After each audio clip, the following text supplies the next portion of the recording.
Chapter 9. I desperately needed a cigarette. As I left the grove, I looked for them in my coat pockets, but they weren't there. Looking for something? I turned around. Yuri was standing right behind me. I hadn't heard him, and I was a little startled to find him so close. I found them in the nurse's station. He grinned, handing me my pack of cigarettes. Must have fallen out of your pocket. Thanks. I took them and lit one. I offered him the packet. Yuri shook his head. I don't smoke. Not cigarettes, anyway. He laughed. You look like you need a drink. Come on, I'll buy you a pint. I hesitated. My instinct was to refuse. I had never been one for socializing with work colleagues, and I doubted Yuri and I had much in common. But he probably knew Alicia better than anyone else at the Grove, and his insights might prove useful. Sure, I said. Why not? We went to a pub near the station, the Slaughtered Lamb. Darkened, dingy, it had seen better days. So had the old men dozing over their half-finished pints. Yuri got us a couple of beers, and we sat at a table at the back. Yuri took a long swig of beer and wiped his mouth. Well, tell me about Alicia. Alicia? How did you find her? I'm not sure I did find her. Yuri gave me a quizzical look, then smiled. She doesn't want to be found. Yeah, it's true. She's hiding. You're close to her. I can see that. I take special care of her. No one knows her like I do. Not even Professor Diomedes. His voice had a boastful note. It annoyed me for some reason. I wondered how well he really knew her, or if he was just bragging. What do you make of her silence? What do you think it means? Yuri shrugged. I guess it means she's not ready to talk. She'll talk when she's ready. Ready for what? Ready for the truth, my friend.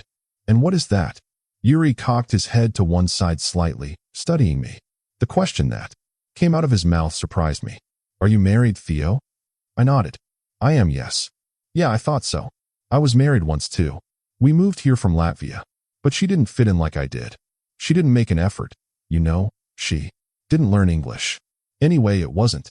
I wasn't happy, but I was in denial, lying to myself. He drained his drink and completed his sentence. Until I fell in love. Presumably you don't mean with your wife? Yuri laughed and shook his head. No. A woman who lived near me. A very beautiful woman. It was love at first sight. I saw her on the street. It took me a long time to get the courage to talk her. I used to follow her. I'd watch her sometimes, without her knowing.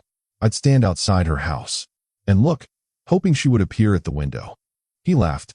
This story was starting to make me feel uncomfortable. I finished my beer and glanced at my watch, hoping Yuri would take the hint, but he didn't. One day I tried speaking to her, but she wasn't interested in me. I tried a few times, but she told me to stop pestering her. I didn't blame her, I thought. I was about to make my excuses, but Yuri kept talking. It was very hard to accept. I was sure we were meant to be together. She broke my heart. I got very angry with her. Very mad. And what happened? I was curious despite myself. Nothing. Nothing? You stayed with your wife? Yuri shook his head. No. It was over with her. But it took falling for this woman for me to admit it, to face the truth about me and my wife. Sometimes it takes courage, you know, and a long time, to be honest. I see. And you think Alicia's not ready to face the truth about her marriage? Is that what you're saying? You may well be right. Yuri shrugged. And now I'm engaged to a nice girl from Hungary. She works in a spa. She speaks good English. We're a good match. We have a good time. I nodded and checked my watch again. I picked up my coat. I have to go. I'm late to meet my wife. Okay, no problem. What's her name? Your wife. For some reason, I didn't want to tell him. I didn't want Yuri to know anything about her. But that was stupid. Catherine. Her name is Catherine. But I call her Kathy. Yuri gave me an odd smile. Let me give you some advice. Go home to your wife. Go home to Kathy, who loves you. And leave Alicia behind. Chapter 10. I went to meet Kathy at the National Theatre Cafe on the South Bank, where the performers would often congregate after rehearsal. She was sitting at the back of the cafe with a couple of fellow actresses, deep in conversation. They looked up at me as I approached. Are your ears burning, darling? Kathy said as she kissed me. Should they be? I'm telling the girls all about you. Should I leave? Don't be silly. Sit down, it's perfect timing. I've just got to how we met. I sat down, and Kathy continued her story. It was a story she enjoyed. Telling. She occasionally glanced in my direction and smiled, as if to include me.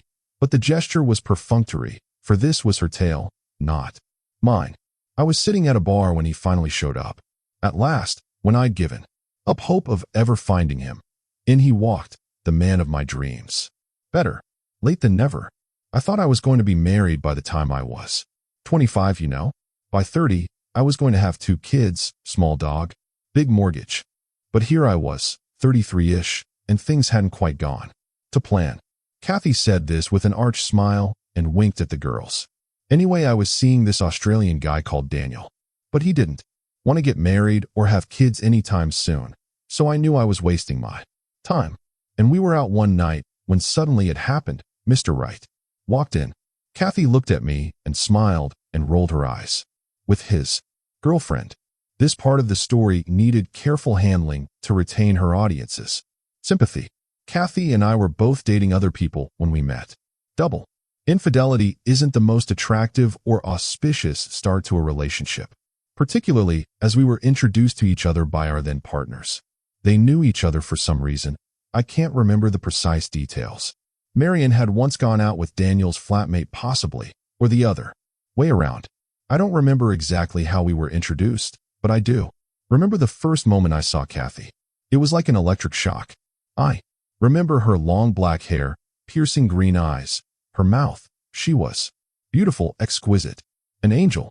At this point in telling the tale, Kathy paused and smiled and reached for my hand. Remember, Theo, how we got talking? You said you were training to be a shrink, and I said I was nuts, so it was a match made in heaven. This got a big laugh from the girls. Kathy laughed too and glanced at me. Sincerely, anxiously, her eyes searching mine. No, but darling. Seriously, it was love at first sight, wasn't it? This was my cue. I nodded and kissed her cheek. Of course it was. True. Love. This received a look of approval from her friends. But I wasn't performing. She was right. It was love at first sight. Well, lust anyway. Even though I was with Marianne that night, I couldn't keep my eyes off Kathy. I watched her from a distance, talking animatedly to Daniel. And then I saw her lips mouth, "Fuck you." They were arguing. It looked heated. Daniel turned and walked out. "You're being quiet," Marianne said. "What's wrong?" "Nothing. Let's go home then. I'm tired." "Not yet. I was only half listening. Let's have another drink." "I want to go now." "Then go." Marianne shot me a hurt look, then grabbed her jacket and walked out. I knew there'd be a row the next day, but I didn't care. I made my way over to Kathy at the bar. "Is Daniel coming back?" "No." "How about Marianne?" I shook my head. "No." "Would you like another drink?" "Yes, I would." So we ordered 2 more drinks. We stood at the bar, talking. We discussed my psychotherapy training, I remember. And Kathy told me about her stint at drama school. She didn't stay long, as she signed up with an agent at the end of her first year and had been acting professionally ever since. I imagined, without knowing why, that she was probably rather a good actress. "Studying wasn't for me," she said. "I wanted to get out there and do it." "You know, do what?" "Act." "No. Live." Kathy tilted her head, looking out from under her dark lashes, her emerald green eyes peering at me mischievously. "So, Theo, how do you have the patience to keep doing it? Studying, I mean." "Maybe I don't want to get out there and live. Maybe I'm a coward." "No. If you were a coward, you'd have gone home with your girlfriend." Kathy laughed, a surprisingly wicked laugh. I wanted to grab her and kiss her hard. I'd never experienced such overwhelming physical desire before. I wanted to pull her close, feel her lips and the heat of her body against mine. "I'm sorry," she said. "I shouldn't have said that. I always say whatever pops into my head. I told you, I'm a bit nuts." Kathy did that a lot, protesting her insanity. "I'm crazy. I'm nuts. I'm insane," but I never believed her. She laughed too easily and too often for me to believe she'd ever suffered the kind of darkness I had experienced. She had a spontaneity, a lightness. She took a delight in living and was endlessly amused by life. Despite her protestations, she seemed the least crazy person I'd ever known. Around her, I felt more sane. Kathy was American. She was born and brought up on the Upper West Side of Manhattan. Her English mother gave Kathy dual citizenship, but Kathy didn't seem even remotely English. She was determinately, distinctly un-English, not just in the way she spoke, but in the way she saw the world and how she approached it. Such confidence, such exuberance. I'd never met anyone like her. We left the bar, hailed a cab. I gave the address of my flat. We rode the short journey in silence. When we arrived, she gently pressed her lips to mine. I broke through my reserve and pulled her toward me. We kept kissing as I fumbled with the key to the front door. We were scarcely inside before we were undressing, stumbling into the bedroom, falling onto the bed. That night was the most erotic, blissful night of my life. I spent hours exploring Kathy's body. We made love all night, until dawn. I remember so much white everywhere. White sunlight creeping around the edges of the curtains, white walls, white bed sheets, the whites of her eyes, her teeth, her skin. I'd never known that skin could be so luminous, so translucent, ivory. White with occasional blue veins visible just beneath the surface, like threads of color in white marble. She was a statue, a Greek goddess come to life in my hands. We lay there wrapped in each other's arms. Kathy was facing me, her eyes so close they were out of focus. I gazed into a hazy green sea. "Well," she said. "Well, what about Marianne?" "Marianne." A flicker of a smile. "Your girlfriend?" "Oh, yes. Yes." I hesitated, unsure. "I don't know about Marianne." "And Daniel?" Kathy rolled her eyes. "Forget Daniel." "I have." "Have you really?" Kathy responded by kissing me. Before Kathy left, she took a shower. While she was showering, I phoned Marianne. I wanted to arrange to see her, to tell her face to face. But she was annoyed about the previous night and insisted we have it out then and there on the phone. Marianne wasn't expecting me to break up with her. But that's what I did, as gently as I could. She started crying and became upset and angry. I hung up on her. Brutal, yes, and unkind. I'm not proud of that phone call, but it seemed like the only honest action to take. I still don't know what I could have done differently. Asterisk, asterisk, asterisk. On our first proper date, Kathy and I met at Kew Gardens. It was her idea. She was astonished I'd never been. "You're kidding. You've never gone to the greenhouses? There's this big one with all the tropical orchids, and they keep it so hot. It's like an oven. When I was at drama school, I used to go and hang out there just to warm up. How about we meet there after you finish work?"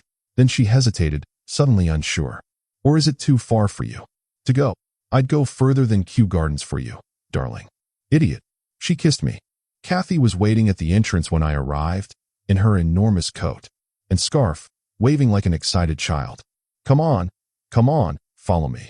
She led me through the frozen mud to the big glass structure that housed the tropical plants and pushed open the door and charged inside. I followed her and was immediately struck by the sudden rise in temperature and onslaught of heat. I tore off my scarf and coat. Kathy smiled. "See? I told you, it's like a sauna. Ain't it great?" We walked around along the paths, carrying our coats, holding hands, looking at the exotic flowers. I felt an unfamiliar happiness just being in her company, as though a secret door had been opened, and Kathy had beckoned me across the threshold into a magical world of warmth and light and color, and hundreds of orchids in a dazzling confetti of blues and reds and yellows. I could feel myself thawing in the heat, softening around the edges, like a tortoise emerging into the sun after a long winter's sleep, blinking and waking up. Kathy did that for me. She was my invitation to life, one I grasped with both hands. So this is it, I remember thinking. This is love. I recognized it without question and knew clearly that I'd never experienced anything like this before. My previous romantic encounters had been brief, unsatisfactory for all concerned. As a student, I had summoned up the nerve, aided by a considerable amount of alcohol, to lose my virginity to a Canadian sociology student called Meredith, who wore sharp metal braces that cut into my lips as we kissed. A string of uninspired relationships followed. I never seemed to find the special connection I longed for. I had believed I was too damaged, too incapable of intimacy. But now every time I heard Kathy's contagious giggle, a wave of excitement ran through me. Through a kind of osmosis, I absorbed her youthful exuberance, her unself-consciousness and joy. I said yes to her. Every suggestion and every whim. I didn't recognize myself. I like this new person, this unafraid man Kathy inspired me to be. We fucked all the time. I was consumed with lust, perpetually, urgently hungry for her. I needed to keep touching her. I couldn't get close enough. Kathy moved in with me that December into my one-bedroom apartment in Kinnish Town. The dank, thickly carpeted basement flat had windows, but with no view. Our first Christmas together, we were determined to do it properly. We bought a tree from the stall by the tube station and dressed it with a jumble of decorations and lights from the market. I remember vividly the scent of pine needles and wood and candles burning, and Kathy's eyes staring into mine, sparkling, twinkling like the lights on the tree. I spoke without thinking. The words just came out. Will you marry me? Kathy stared at me. What? I love you, Kathy. Will you marry me? Kathy laughed. Then, to my joy and amazement, she said, yes. The next day, we went out, and she chose a ring. And the reality of the situation dawned on me. We were engaged. Bizarrely, the first people I thought of were my parents. I wanted to introduce Kathy to them. I wanted them to see how happy I was, that I had finally escaped, that I was free. So we got the train to Surrey. In hindsight, it was a bad idea, doomed from the start. My father greeted me with typical hostility. You look terrible, Theo. You're too thin. Your hair is too short. You look like a convict. Thanks, Dad. Good to see you too. My mother seemed more depressed than usual. Quieter, smaller. Somehow, as if she weren't there. Dad was a heavier presence, unfriendly, glaring, unsmiling. He didn't take his cold, dark eyes off Kathy the entire time. It was an uncomfortable lunch. They didn't seem to like her, nor did they seem particularly happy for us. I don't know why I was surprised. After lunch, my father disappeared into his study. He didn't emerge. Again, when my mother said goodbye, she held on to me for too long, too closely, and was unsteady on her feet. I felt desperately sad. When Kathy and I left the house, part of me hadn't left, I knew, but had remained behind. Forever a child, trapped. I felt lost, hopeless, close to tears. Then Kathy surprised me, as always. She threw her arms around me, pulling me into a hug. I understand now, she whispered in my ear. I understand it all. I love you so much more now. She didn't explain further. She didn't need to. Asterisk, asterisk, asterisk. We were married in April, in a small registry office off Euston Square. No parents invited. And no God. Nothing religious, at Kathy's insistence. But I said a secret prayer during the ceremony. I silently thanked him for giving me such unexpected, undeserved happiness. I saw things clearly now. I understood his greater purpose. God hadn't abandoned me during my childhood, when I had felt so alone and so scared. He had been keeping Kathy hidden up his sleeve, waiting to produce her, like a deft magician. I felt such humility and gratitude for every second we spent together. I was aware how lucky, how incredibly fortunate I was to have such love, how rare it was, and how others weren't so lucky. Most of my patients weren't loved. Alicia Berenson wasn't. It's hard to imagine two women more different than Kathy and Alicia. Kathy makes me think of light, warmth, color, and laughter. When I think of Alicia, I think only of depth, of darkness, of sadness, of silence.